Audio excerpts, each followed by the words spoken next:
Mungkin saya malah bingung. Apa saudara saya ini Tadon tadi yang memberikan pernyataan ataupun cerita tentang kerabat atau adik-adiknya tuh. Karena kalau saya dengar tadi, karena supir Nasruddin berteriak di sana, maka adik-adiknya atau orang-orang yang dipersangkakan sebagai pelaku penembakan itu diamankan, diselamatkan. Ini membuat saya agak terkaget-kaget hari ini. Iya, kabur. Karena sekian lama saya dengar dari Tardi, kebetulan Tardi ini pengacara mereka. Bapak, itu anak-anak tidak di sana.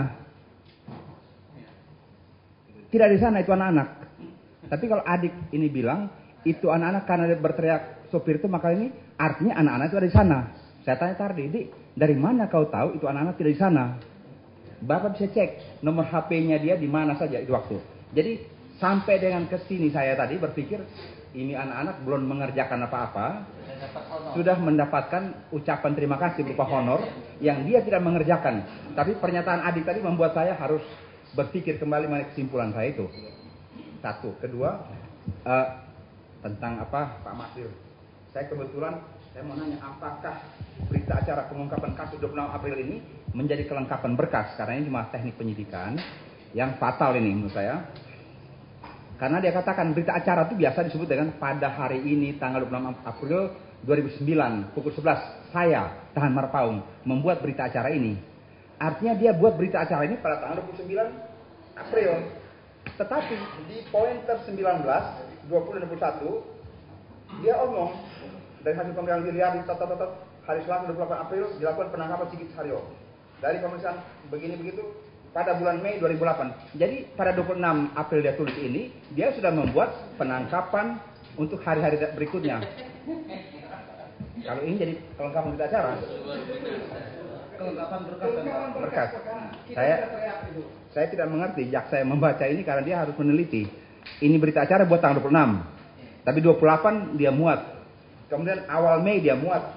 Kemudian 4 Mei lagi dia muat. Guna memudahkan penyidikan lebih lanjut, penyidik melakukan penahanan terhadap Antasari. Bagaimana dia melakukan penahanan kalau mengacu kepada dokumen ini sebagai alat bukti? Nah, saya agak teliti karena biasanya kalau saya terakhir menjadi wakil direktur tindak pidana tertentu di Mabes Polri, tulisan begini, ini saya bilang ini Anda buat berdasarkan sumpah jabatan. Berita acara pada hari ini, saya hari ini itu ya ditutup sini. Demikian berita acara ini dibuat dengan benar pada tanggal bulan tersebut di atas. Di atas itu ada 26 April. Bagaimana Anda buat pada 26 April untuk sesuatu pada tanggal 28 April dan pada Mei? Berarti ada keteledoran yang sangat mendasar dari Kasat Jatendras. Karena ini Niko Afinta menandatangani. Jadi dia tidak baca ini. Karena saya lihat, saya cuma mau nanggapi ini aja.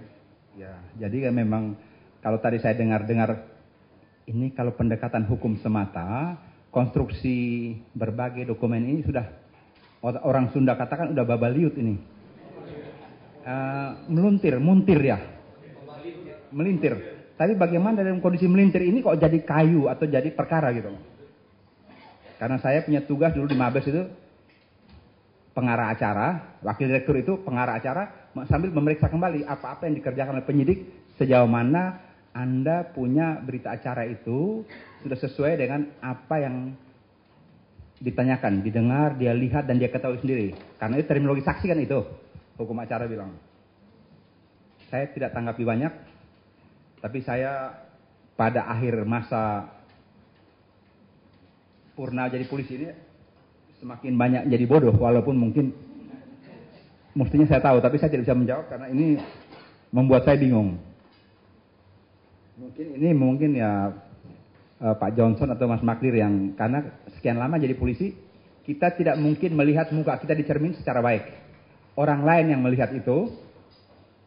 Dan saya pikir memang menjadi polisi ini kan bukan karena atas pesan sponsor jadi kau kerjakan. Karena kalau mau jadi pesan sponsor, saya tadi oleh Pak Rizal bilang ini jenderal yang tertunda. Saya tim penyidik Gus Dur dan Bulog Gate dan Brunei Gate. Kesimpulan saya tidak diketemukan hubungan hukum antara Gus Dur dan Haji Masnuh. Tidak ditemukan hubungan hukum antara Gus Dur dengan Suwondo. Itu kesimpulan saya. Dan saya diganti oleh Alex Bambang yang sekarang 2 bintang dan Hari Montolalu. Saya penyidik itu waktu. Dan itu waktu saya tidak tunggu keluar baru ngomong. Saya ngomong, setelah ngomong itulah yang Pak Bimantoro tanya. Kamu ada-ada aja. Yang kasih pangkat kamu itu bukan siapa-siapa, aku. Iya bang, abang kasih. Tapi bukan karena apa-apa. Memang Tuhan menghendaki saya bertugas di sini. Tapi kalau abang tidak setuju pun ya sudah saya minggir. Toh datang dari timur pun tidak terlalu hebat-hebat amat. Biasa-biasa saja.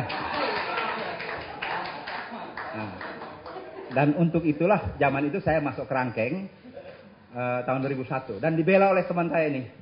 Beliau bela saya dengan segala kesulitan karena 48 pengacara. Ini kali saya kurang tahu Pak Makdir dibela oleh membela Pak Antasari.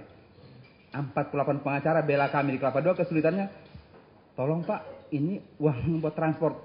Mabok nih 48 orang 48 juta kalau kasih. Kita nggak punya duit. Jadi kita minta teman-teman tolong maklumlah kami ini duafa juga.